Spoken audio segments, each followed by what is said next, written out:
लखनऊ की वह रात शहर की सबसे चमकदार रात कही जा रही थी। चारों तरफ सिर्फ रोशनी फैली थी। गोमती नगर के सबसे महंगे बैंक्वेट हॉल को फूलों से इस तरह सजाया गया था जैसे कोई महल सजाया गया हो। बाहर लंबी लंबी गाड़ियां खड़ी थी। शहर के नामी लोग वहां मौजूद थे। हर कोई बस एक ही शादी की चर्चा कर रहा था, शहर के मशहूर आर्किटेक्ट कबीर मल्होत्रा की शादी का। कबीर मल्होत्रा केवल नाम से ही नहीं बल्कि अपने काम से भी जाना जाता था। 30 साल की उम्र में उसने वह मुकाम हासिल कर लिया था जहां पहुंचने का सपना लोग पूरी जिंदगी देखते हैं। उसके डिजाइन किए गए होटल, मॉल और लग्जरी बंगले पूरे उत्तर प्रदेश में मशहूर थे। लोग कहते थे कि कबीर पत्थरों में जान डाल देता है, लेकिन उस रात उसकी आंखों में कोई सपना नहीं था। वह दूल्हे के कपड़ों में स्टेज पर बैठा था। चेहरे पर हल्की मुस्कान जरूर थी, लेकिन उसके भीतर अजीब सी बेचैनी थी। कई बार उसने घड़ी देखी। बारात आए हुए 2 घंटे हो चुके थे, मगर दुल्हन अभी तक मंडप में नहीं आई थी। उसकी माँ कविता मल्होत्रा धीरे से उसके पास आई। बेटा चिंता मत कर, तैयार होने में समय लग रहा होगा। कबीर ने बस हल्का सा सिर हिलाया। तभी सामने से मुकेश सिंह तेजी से चलते हुए आए। उनके चेहरे का रंग उड़ा हुआ था, माथे पर पसीना था। उनकी चाल देखकर ही लग रहा था कि कुछ गलत हो चुका है। उन्होंने कांपती आवाज़ में कहा, कबीर बेटा, मुझे तुमसे अकेले में कुछ बात करनी है। कबीर का दिल जोर से धड़क उठा। दोनों एक कमरे में गए। कमरे का दरवाज़ा बंद होते ही मुकेश सिंह की आंखों से आंसू निकल पड़े। सोनम घर से भाग गई है बेटा। कबीर कुछ पल तक उन्हें देखता रह गया। उसे लगा शायद उसने गलत सुना। क्या मतलब भाग गई? वह किसी और से प्यार करती थी, हमें आज पता चला। उसने एक चिट्ठी छोड़ी है। कबीर के हाथ सुन्न पड़ गए। उसने मुकेश सिंह के हाथ से वह चिट्ठी छीन ली। उस पर लिखा था, पापा मुझे माफ़ कर दीजिए, मैं यह शादी नहीं कर सकती। मैं आर्यन से प्यार करती हूँ और उसी के साथ जा रही हूँ। बस इतना ही लिखा था। कबीर की आंखों के सामने जैसे सब अंधेरा हो गया। बाहर हजारों लोग बैठे थे, रिश्तेदार, दोस्त, मीडिया और बहुत सारे नेता लोग बैठे थे। और अंदर उसकी ज़िंदगी का सबसे बड़ा अपमान उसका इंतज़ार कर रहा था। उसने गुस्से में चिट्ठी फेंक दी। आपको पहले नहीं पता था कि वह किसी और से प्यार करती है? मुकेश सिंह रोते हुए बोले, हमें कुछ नहीं पता बेटा, उसने कभी कुछ नहीं बताया। कबीर के भीतर आग भड़क चुकी थी। आपकी बेटी ने मेरी ज़िंदगी का तमाशा बना दिया है। उसी समय बाहर से शोर सुनाई देने लगा। कुछ रिश्तेदारों को खबर लग चुकी थी, दुल्हन भाग गई है। यह बात आग की तरफ फैलने लगी। कबीर के पिता राजेश मल्होत्रा गुस्से से कांप रहे थे। उनकी आंखों में अपमान साफ दिखाई दे रहा था। चलो यहाँ से, अब यह शादी का कोई मतलब नहीं। लेकिन तभी मुकेश सिंह उनके पैरों में गिर गए।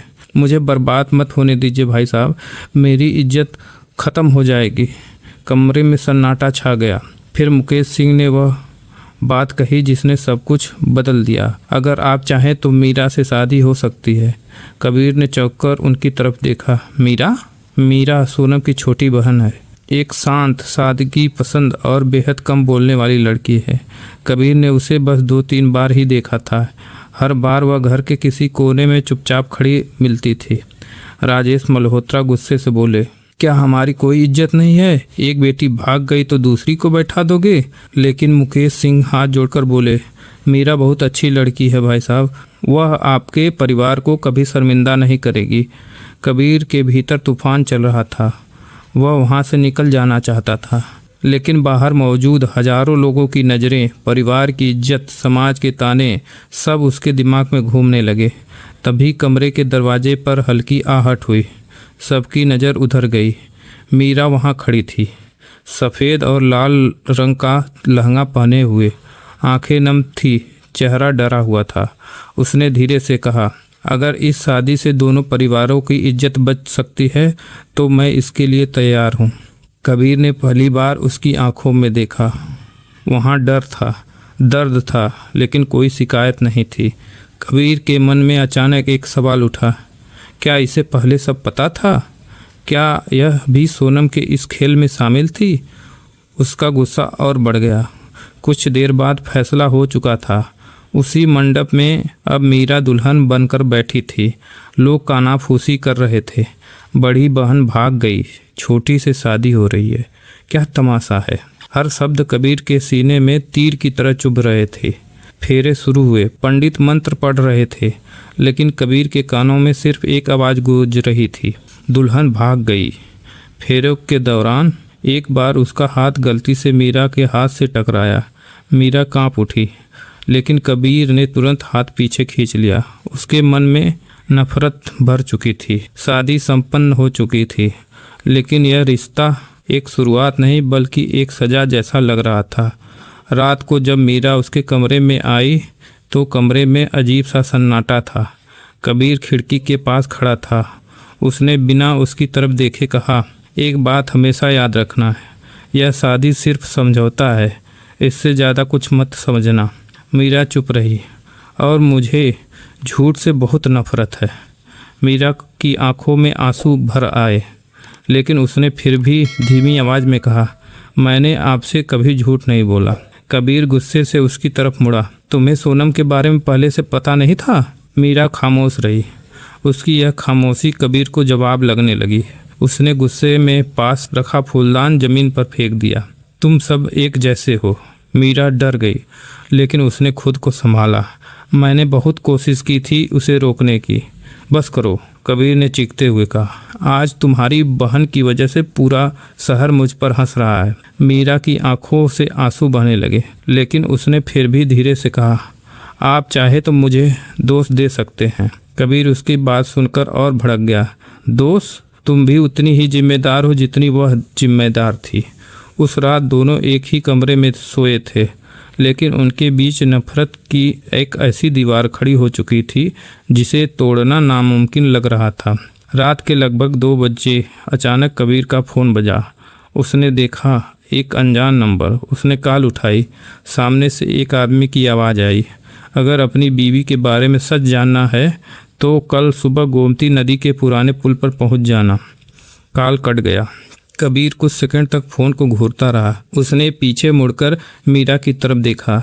मीरा खिड़की के पास खड़ी थी। उसकी आंखों में डर साफ दिखाई दे रहा था। और तभी कबीर के मन में पहली बार एक सवाल उठा, क्या मीरा उससे कोई बहुत बड़ा सच छुपा रही है? सुबह के 5 बज गए थे। हल्की ठंडी हवा चल रही थी।